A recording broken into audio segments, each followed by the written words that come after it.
Welcome to Christa Spiritual Talks. Today is February 22nd, 2025. We have Debra Kaposia? Cappadocia, Cappadocia. Cappadocia. Thank you. Um, you want to go ahead and kind of give an idea of what type of work you do? Well, I live in Toronto, Ontario, Mhm. and I am retired, but I have been involved with the intuitive arts and spiritual development, um, going through energy healing, going through Reiki, spiritual healing. I've trained in all these. I've trained in the Akashic records because a component of the healing was I was becoming aware of past lives or things that traumatized the soul before me. I didn't quite know what to do with what I was experiencing it. So I've taken, even within the Akashic Records, the healer's certification, and amongst other with the Akashic Records.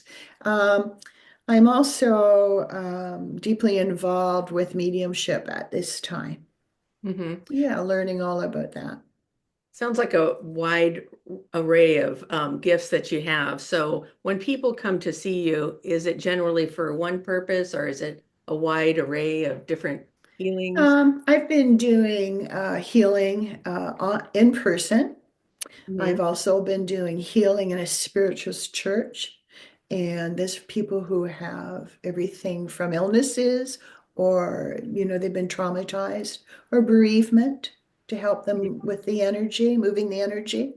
And as a healer, it's really important to understand that we're not the source of the healing. You are a channel, just like a medium is the channel between the spirit world and our world for communication. And it all, the source is the creator. Mhm. Sometimes the path to doing this work is not always the easiest as far as relationships that you have. Did you have any challenges with that, with close friends or family that not understanding what you're doing? Or Yeah, and I pick my time and I choose how much I want to divulge, because there's it's very sacred working with the spirit world. They trust me Mhm. as I trust them. And you have to walk a fine line, um, always with being professional, right? So even if my mom, who supports me, or my sisters, sometimes they really don't want to know as much. They just want to know maybe what I'm up to rather than the details. So I think they want to keep an eye on me, make sure I'm not in a cult. I've heard that expressed. Um, and then there are people that I just don't bring the subject up. Right. It's nothing to be embarrassed about. But I'm not here to convert anybody to the way I think or Mhm. understand the world. Well, and it also takes a drive, I think. So what propels you forward to do this type of work? Because there's got to be that certain motivation. It's not always an Hmm. easy path to do. So, Oh, it's a great question because I always thought, okay, so fine. I saw 9/11 unfold mhm. like in an image, or I've seen certain things unfold. Could I understand what it was about or where it was about? No. But I saw the two jets strike the building. Um, and then I was up all night long, asking my family. I had three teens. You better turn the news on. You better turn the news on. Something's going on. And I kept thinking, we have to be prepared because we're coming under attack. So I realized at this end of it, whether it is a vision or an experience, or if it is mediumship where I hear or see people, um, the communication comes from different sources. With seeing into the future, to me, I'm catching a glimpse of God's plan. It's almost like a heads up. And I've asked, please don't show me anything that I can't change, because what could I have done? But in my own little life, of course, my family would have witnessed me highly agitated, and you need to get your blood pressure checked. And I was working in a school as an office administrator when, 9/11 unfolded. But I had been up all night long worried about we're gonna, like, terrorists are gonna attack. And like, where's this coming from? Are you saying So that you knew ahead of time? I had a glimpse. Oh, okay. The words came out of my mouth. Oh my God, the plane hit the first building, and I was looking at IBM, which is here in Steeles Avenue in Toronto. We were walking the dog, and I looked up the hydrofield, and I saw this massive building, like the strike, and then it explode, and I fell to my knees.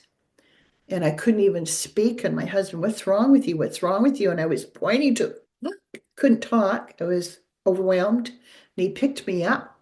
We got home. And as I came down our street, I had three teens at home. There's a church a block behind my house.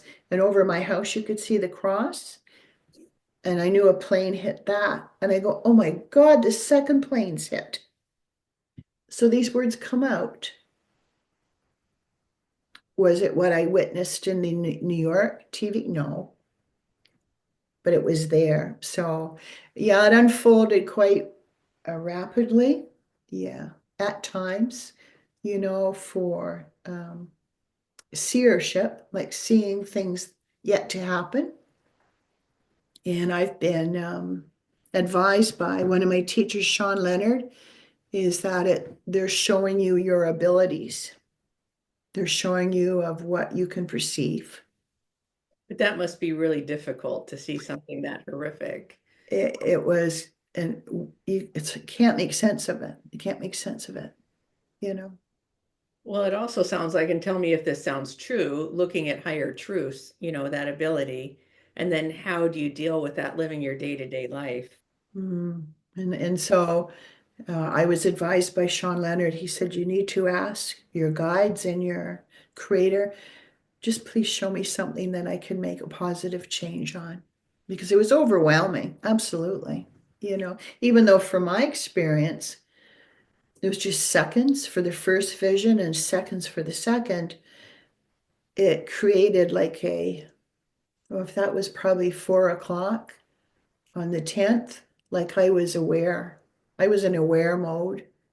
And I thought, okay, what did I see? How can two planes be in the sky? It didn't make sense. There was no nonsense.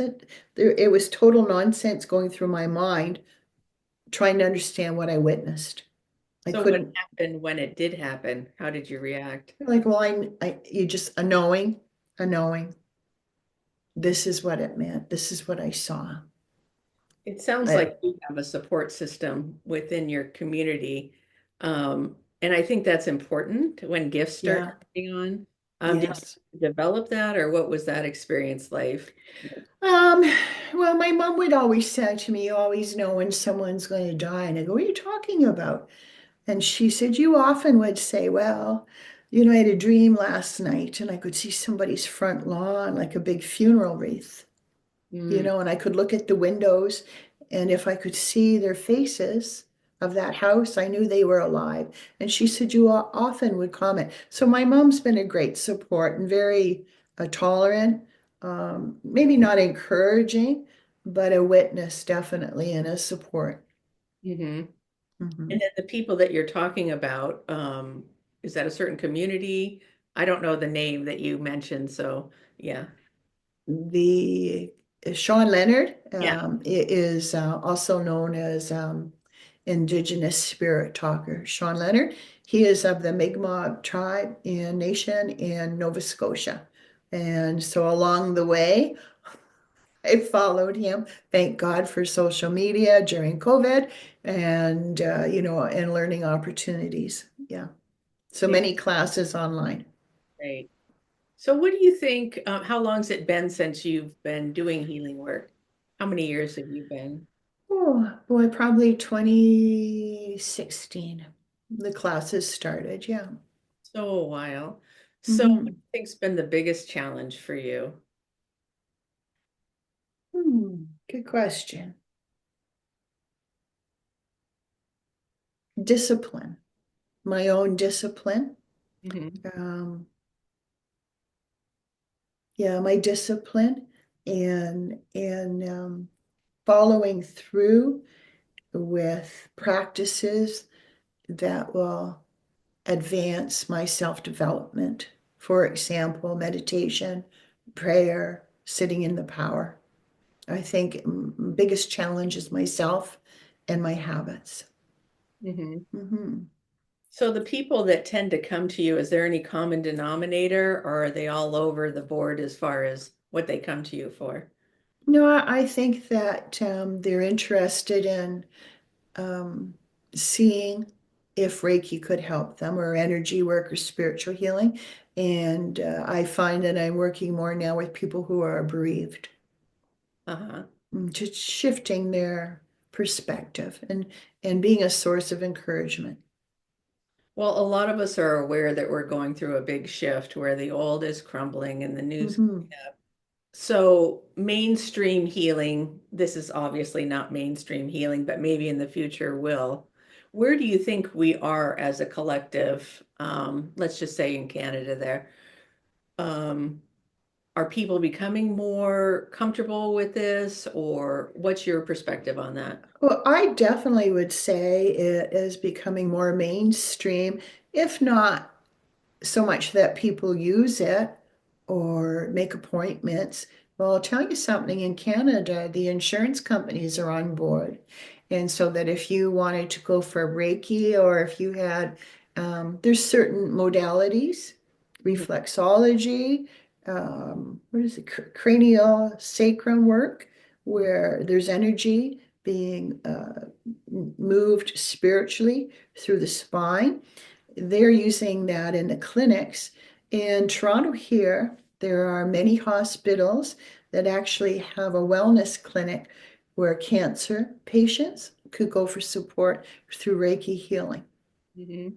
Yeah, so some of us volunteer in these clinics, and you can claim it on your insurance. Not all, but Right. some. Yeah. We're moving in that direction. I'm Mhm. all about self-empowerment, so I like to have choices, right? Yeah. So when people come in, can you give people an idea of the different things? I mean, I'm sure you kind of assess where somebody's at, and then Mm. it sounds like you have a wide array of different things you could do. Can you kind of explain? Well, if they came in, it would be for Reiki if they came into my house. And I am part of the Canadian Reiki Association, and I have been certified to a certain standard. So there will be no mediumship during healing therapy. They don't remove their clothes because it's just, hands above, and you could ask them, are you comfortable with me laying of hands on your shoulders or on your knees or on your spine? But I always give them the option. I let them know I don't have to. The energy is going to get to you, but it's just, some people want the touch on their shoulders or their head. I also have from the Canadian Reiki Association pamphlets to describe what Reiki is. Now, I use the word Reiki right now, but in truth, it's all energy healing. So do you talk? Do you get images? Do you share things? Yep, yep. For example, with Reiki or energy healing, you can be very quiet. You can be very mindful and being silent, but it's not necessary because with any type of healing, as soon as you've made the connection to the healing intelligence and you ask for healing for someone, it happens. And in fact, it happens before we even ask. The connection is there, even before the attention comes. Mhm. So intention, is the abracadabra, so to speak. And the healing intelligence, we're very, very high in the order of things and closest to creator. So they just take care of it. But one thing I asked my Reiki teacher, is it okay if you and I talk? Do I need to be quiet? Do I need to be open? Like, what do I need to do? And she said, we can talk. And we would talk about what we're going to have for dinner, what our children are. but the energy still goes through, you Right. know. So, do you feel like you're living your soul purpose, or is there another thing you're aiming towards? Well, my goal always is to be the best that I could be. Hmm. I do feel I'm here to serve. I do feel I'm here to serve Creator, and to serve the spirit world. I feel that Creator is my employer Hmm. and that the spirit world is who I work for. So, though I am working as an energy healer in my physical life, I know there's a great spiritual component to it. I'm working with healers, you know.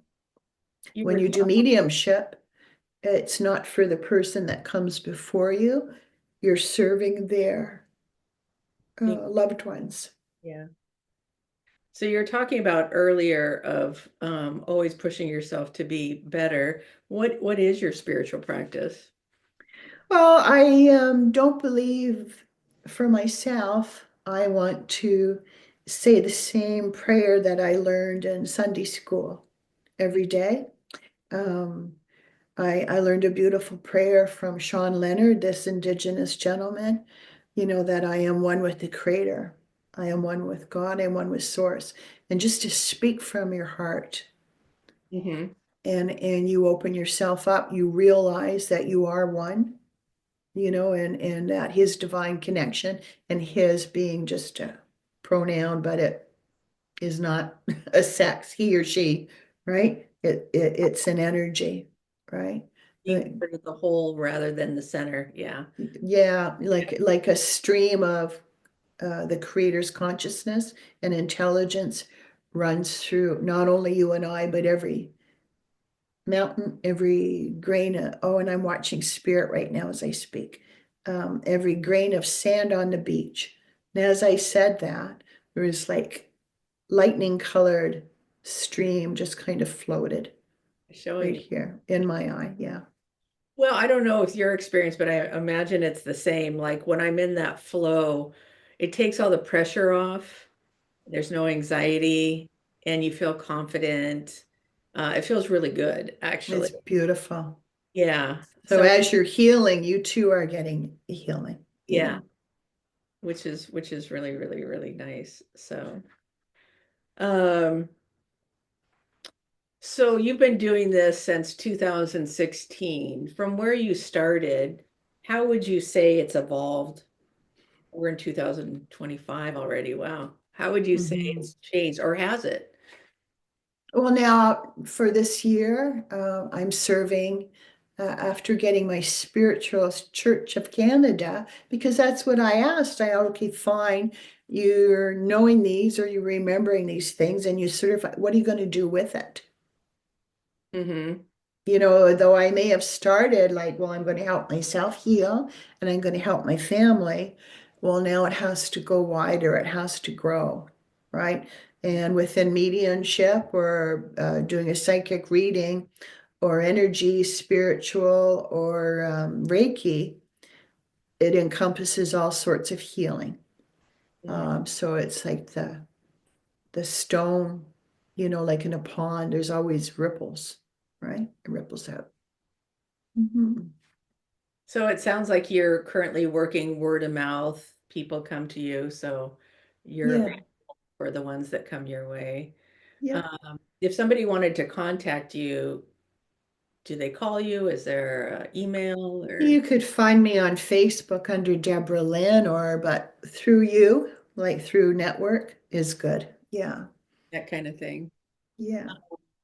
Is there anything that I haven't brought up that you would like to express about what you do, or? I would like to encourage people that if you have experiences, to maybe journal them. Like maybe the synchronicity of finding a dime appear in your closet when you had just wondered if your deceased parent ever thinks of you. Yes, they do think of you. And if you ask them, can you Mhm. give me a sign? You might see a bird, you might see a feather, you might see a butterfly, but ask for a specific. Mhm. Dad, can you send me a dime? penny or whatever you like, just watch because they are hearing us. I don't know how it works, but they don't spy on us. They don't intrude on us, but they are well aware, our spirit world and our loved ones, Mhm. what's going on in our life, and they're there to support you. Yeah. It sounds like when you trust that, it's a lot of fun. So, Yeah, yeah. well, thank you for coming on and doing this interview. It's been fun getting to know you more. So, Well, you too, Krista. All thank you. my best.